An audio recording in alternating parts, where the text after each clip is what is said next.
What's a liquid sidechain? Asks David. David, looks like it's a private blockchain, but claimed to be having some degree of decentralization. If it did work, what does it mean to Bitcoin community and other sidechain projects, either public or private?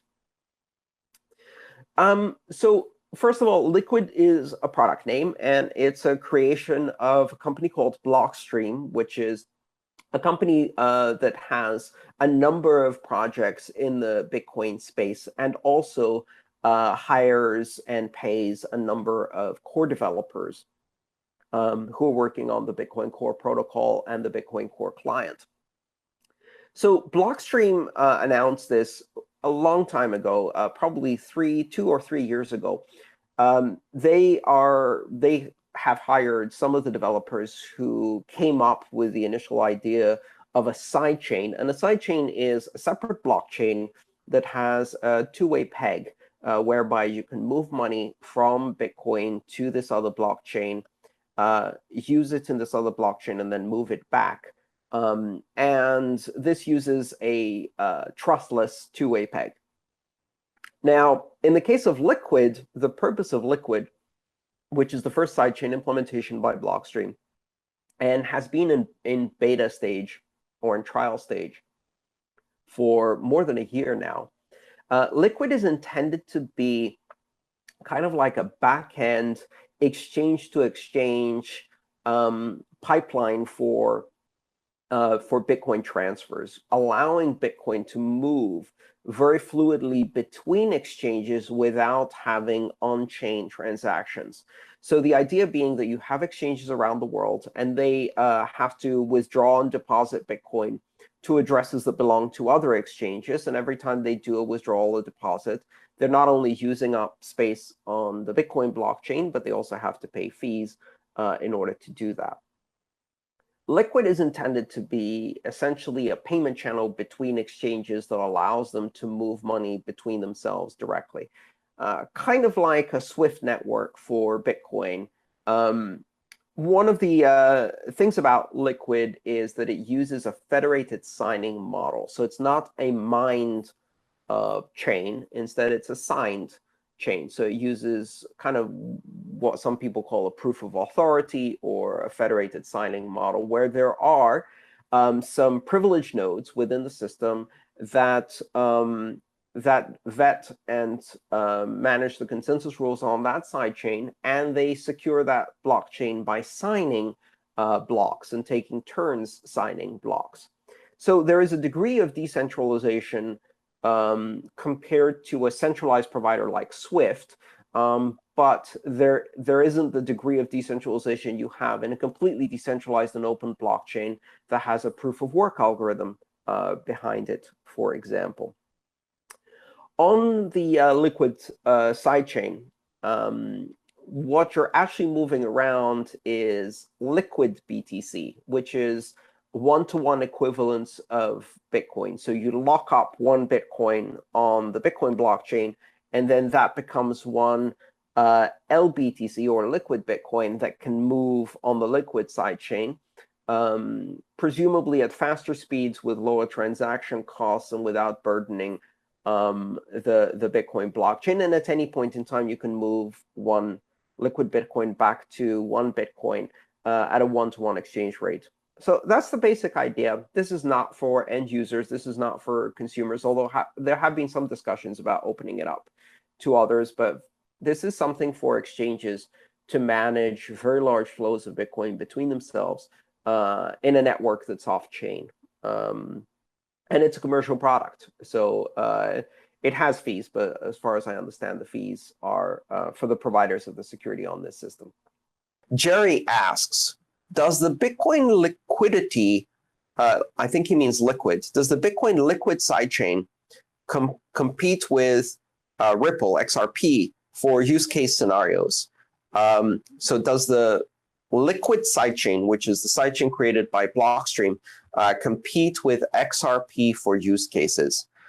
I don't think so. And I think part of the reason for that is, from what I understand, XRP has a very different model in both its consensus layer as well as in how the currency is used within the network than Liquid. And I think people who are interested in XRP are not interested in Bitcoin, even if it's implemented through something like a Liquid sidechain.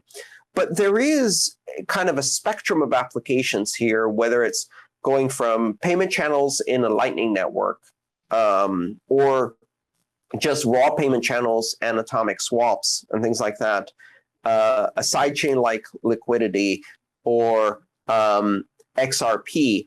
And there is some overlap in some of those applications. I don't think that overlap is enough to really make these systems compete directly against each other. I think they differentiate enough that they don't directly compete. But we'll see. Do sidechains inherit any of the security properties of the main blockchain they are connected to, or are they completely independent? If not, how can we trust them?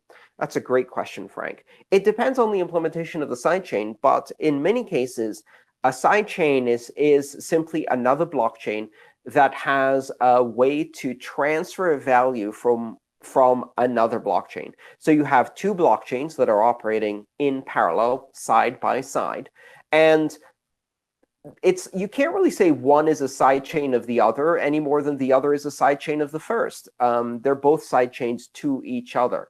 But they're both independent blockchains. You have mechanisms which involve cross-blockchain transfers, forms of atomic swaps, pegging, and things like that, that allow you to move value from one to the other.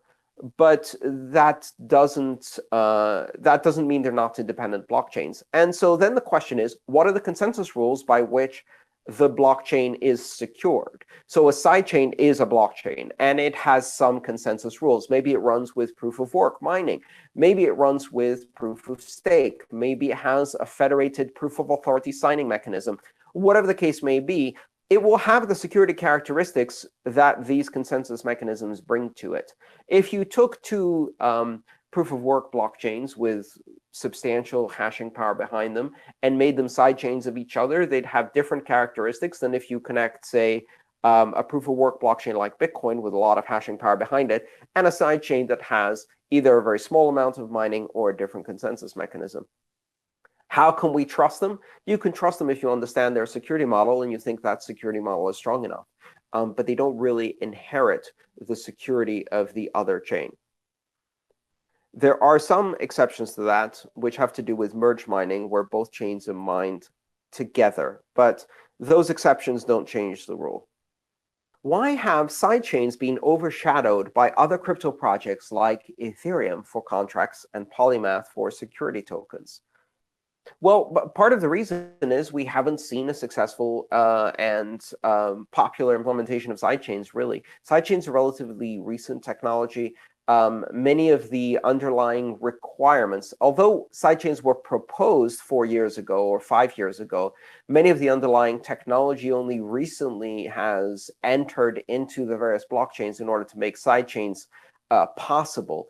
I think probably only 2 have launched so far that I know of, Rootstock and just this week, Liquid.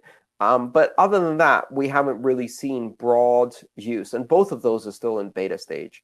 So that's why sidechains are not yet, or may never be, but they're not as popular as completely separate blockchains that have been bootstrapped with their own consensus layer and operate with their own security. Hope that answers your question, Tamara.